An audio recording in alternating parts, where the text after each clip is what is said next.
கிறிஸ்துவுக்குள் பிரியமானவர்களே, இந்த நாளுக்கான மாலை நேரம் அண்ணா அப்போஸ்தலனாகிய பவுல் ரோமருக்கு எழுதின நிருபம் 2ஆம் அதிகாரம் 10வது வசனம். ரோமர் 2:10. ரோமன்ஸ் 2:10. முன்பு யூதரிலும் பின்பு கிரேக்கரிலும் எவன் நன்மை செய்கிறானோ அவனுக்கு மகிமையும் கனமும் சமாதானமும் உண்டாகும். எப்படி நியாய தீர்ப்புல தண்டனை வரும்போதும் முதல்ல யூதர்களுக்கு பின்பு கிரேக்கருக்கு வருமோ, அதே மாதிரி பலனை கொடுக்கறதுலையும் கர்த்தர் யார் கொடுப்பாரு? முதல்ல யூதர்களுக்கு, பின்பு கிரேக்கர் என்று சொல்லக்கூடிய புறஜாதியாரில் நன்மை செய்கிறவன் எவனோ அவனுக்கு மகிமையும் கனமும் சமாதானமும் உண்டாகும்.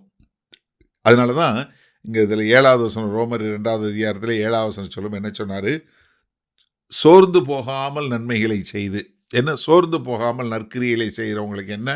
மகிமையும் கனமும் அழியாமையும். இங்கே சொல்லும்போது மகிமையும் கனமும் சமாதானமும் உண்டாகும். ஏன்னா சமாதானம், தேவனோடு சமாதானம் பெறுகிறோம். 2வது, கர்த்தர் மகிமையும் கனத்தையும் நமக்கு கொடுக்க போகிறார். ஏன்னா அவருடைய வருகையை நம்ம எதிர்நோக்கி பார்த்து கொண்டு இருக்கிறோம். நீங்கள் எபிரேயர் 2வது அதிகாரம் 7வது வசனத்தை பார்க்கும்போது, அவனை தேவதூதரிலும் சற்று சிறியவனாக்கினீர், மகிமையினாலும் கனத்தினாலும் அவனுக்கு முடிசூட்டி உம்முடைய கரத்தின் கிரியையின் மேல் அவனை அதிகாரியாக வைத்து சகலத்தையும் அவனுடைய பாதங்களுக்கு கீழ்ப்படுத்தினீர் என்று சொன்னான். இது கர்த்தராகிய இயேசு கிறிஸ்துவ குறித்து சொல்லுவது. அந்த கர்த்தராகிய இயேசு கிறிஸ்து நமக்குள்ளே இருக்கிறாரு. அதனால தான் நம்ம என்ன பண்ணோம்? அவரால் மீட்கப்பட்டோம்.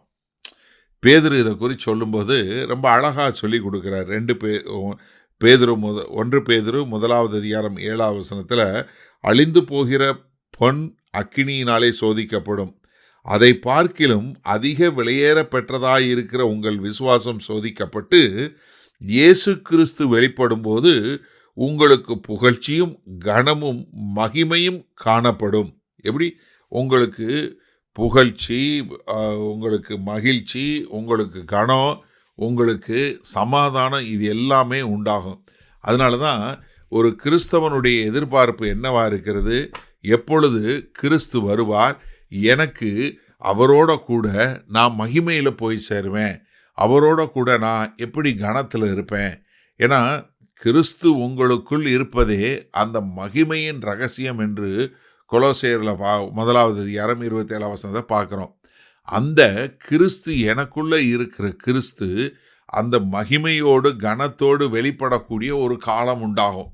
அதற்கு தான் நம்ம எதிர்நோக்கி கொண்டு இருக்கிறோம்.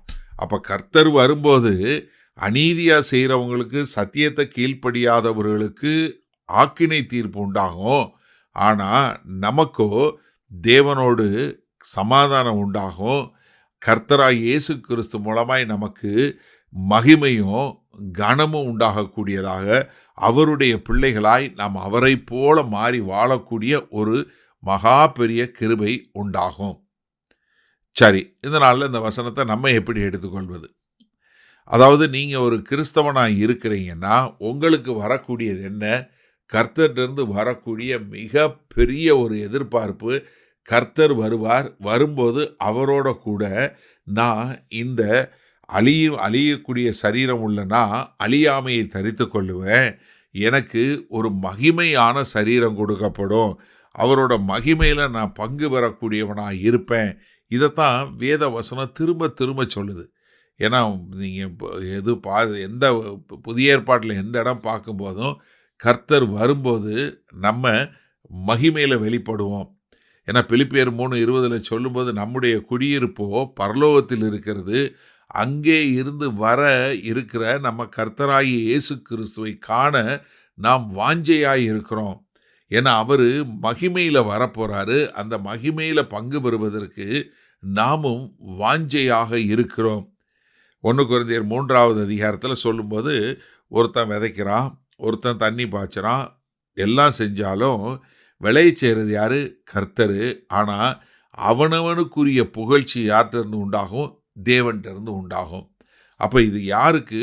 முதல்ல யூதர்களுக்கு, பின்பு புறஜாதியாராக நமக்கு.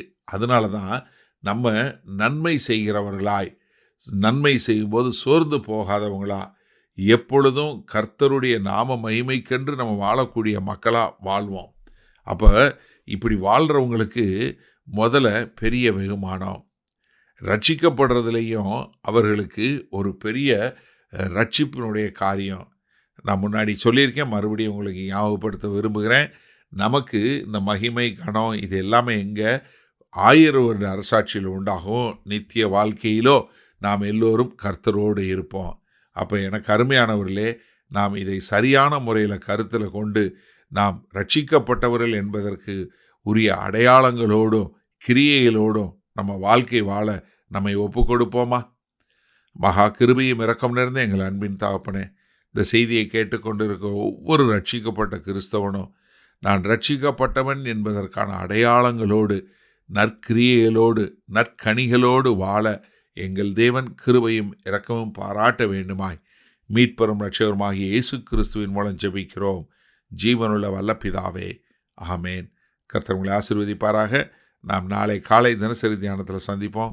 Good night.